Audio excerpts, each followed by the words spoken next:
एक महत्त्वाची बातमी समोर येते। पुण्यातील जनता वसाहतीच्या टीडीआरला स्थगिती देण्यात आली। 750 कोटींच्या वादग्रस्त टीडीआरला स्थगिती दिल्याचं कळतंय। राज्य सरकारच्या गृहनिर्माण विभागाकडून स्थगिती मिळाली।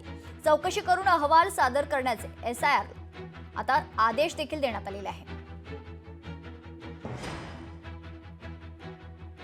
पुण्यातील जनता वसाहतीच्या 750 कोटींच्या वादग्रस्त टीडीआर देण्याच्या प्रक्रियेला राज्य सरकारच्या गृहनिर्माण विभागाने स्थगिती दिली आहे। या प्रकरणी चौकशी करून अहवाल सादर करण्याचे आदेश गृहनिर्माण विभागाने एसआरएला दिलेत।